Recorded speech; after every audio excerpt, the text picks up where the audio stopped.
Fire safety డిపార్ట్మెంట్లో command control ప్రారంభించుకోవడం ఆనందంగా ఉందన్నారు CM Revanth Reddy. Fire department అనేది కేవలం అగ్ని ప్రమాదాల కోసమే కాదు, విపత్కర పరిస్థితుల్లో కూడా వీరు సేవలు అందిస్తూ ఉంటారని తెలిపారు. ప్రాణాలకు తెగించి అందరి ప్రాణాలు కాపాడటంలో ఫైర్ డిపార్ట్మెంట్ కీలకమని చెప్పారు.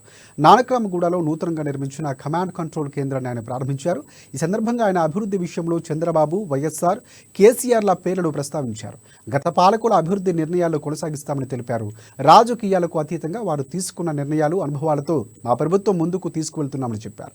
ఇక హైదరాబాద్కు ముందుగా ఔటర్ రింగ్ రోడ్ను చంద్రబాబు ప్రతిపాదన చేశారని, దాన్ని కొనసాగిస్తూ వైఎస్ఆర్ పూర్తి చేశారని తెలిపారు. రీజనల్ రింగ్ రోడ్డుకు త్వరలోనే తీసుకువస్తున్నామని చెప్పారు. ఇక రింగ్ రోడ్ చుట్టూ ట్రైన్ సదుపాయం కూడా తీసుకురాబోతున్నట్లు వెల్లడించారు.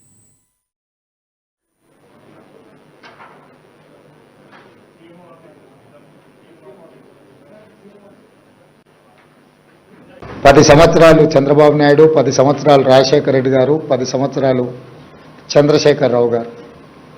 రాజకీయాలు ఎలా ఉన్నా, వాళ్ళ ఆలోచన విధానం ఎలా ఉన్నా, హైదరాబాదు నగర అభివృద్ధి విషయంలో గత ప్రభుత్వాలు తీసుకున్న నిర్ణయాలను కొనసాగించుకుంటూ ఇంకా మంచి నిర్ణయాలతోనే వాళ్ళు ముందుకెళ్ళిండ్రు.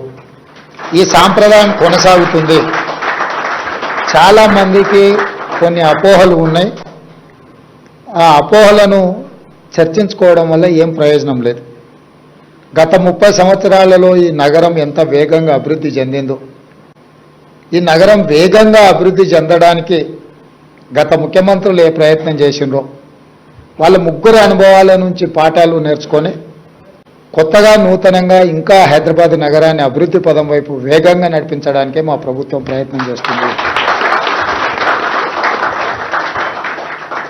ఇన్నర్ రింగ్ రోడ్ వేసినప్పుడు అసలు రింగ్ రోడ్ అనే విధానము, ఫ్లైఓవర్లు కట్టినప్పుడు ఫ్లైఓవర్ల విధానం కాంగ్రెస్ పార్టీని ఆ రోజు ముందుకు తీసుకొచ్చి, ఔటర్ రింగ్ రోడ్ కూడా ఆ రోజు చంద్రబాబు నాయుడు గారు ప్రతిపాదించారు. కంప్లీట్ ఔటర్ రింగ్ రోడ్ లేకుంటే పార్షియల్లీ బైపాస్ రోడ్ లాంటిది ఎయిర్పోర్ట్కి ఈ ప్రాంతం నుంచి ఉండాలి, గచ్చిబౌలి ఈ ప్రాంతం నుంచి అని ఆలోచన చేస్తే తర్వాత రాజశేఖర్